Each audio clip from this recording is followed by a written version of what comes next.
Donc Yann, fonctionnaire, agent de catégorie B. Je suis contrôleur principal en douane et je suis affecté à la brigade de douane de Brest où je suis agent sur le terrain et adjoint au chef de service. Nous effectuons des contrôles en douane sur les personnes, les moyens de transport et les bagages.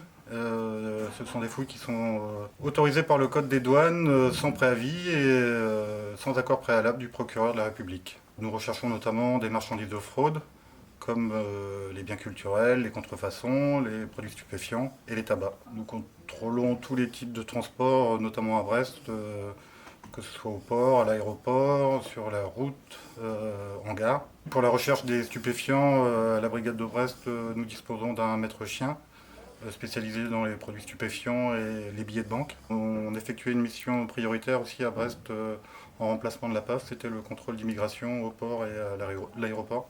Mon parcours est un petit peu atypique puisque j'étais électronicien d'aéronautique de formation. J'ai exercé pendant 24 ans dans l'aéronautique et puis par le biais d'un concours interne, je suis rentré en douane. J'ai effectué le cours de contrôleur des douanes à La Rochelle pendant 6 mois et puis après j'ai été affecté à la Direction nationale des gardes-côtes en Martinique puis en Méditerranée. Et ensuite j'ai voulu faire les contrôles sur le terrain et je suis venu à Brest où je suis depuis 6 mois. Je suis agent sur le terrain. Alors les inconvénients, ce sont les horaires un petit peu atypiques, du travail le week-end et les jours fériés, du travail de nuit aussi de temps en temps.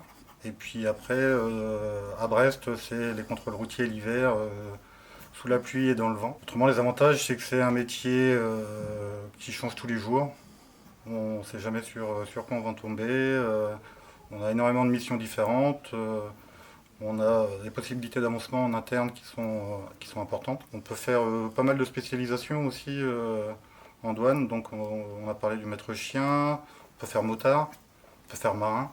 Et puis après on peut se spécialiser dans différents moyens, ferroviaires, routiers, aéroportuaires. Alors après effectivement c'est un métier à risque puisqu'il y a le port d'armes, on porte le gilet pare-balles. On peut être amené à gérer des situations très dangereuses. Je le considère pas moi comme un inconvénient, mais après ça dépend de chacun évidemment. Ça nous arrive parfois de tomber sur des gens qui ne sont pas trop disposés à être contrôlés. Alors il faut user un peu de psychologie pour que le contrôle se passe au mieux et trouver les bons arguments pour terminer le contrôle. Pour quelqu'un qui serait intéressé de rentrer en douane, déjà il faut aimer un petit peu l'action, aimer être dehors, pas aimer le train-train quotidien, la routine en douane on ne connaît pas vraiment. Pour y parvenir, il faut travailler les matières générales, s'intéresser à ce que fait la douane en lisant les journaux par exemple. Autrement se renseigner sur le site de la douane aussi qui est relativement bien fait à ce niveau-là, où il y a énormément d'informations. Et puis après, préparer les concours administratifs et puis voilà.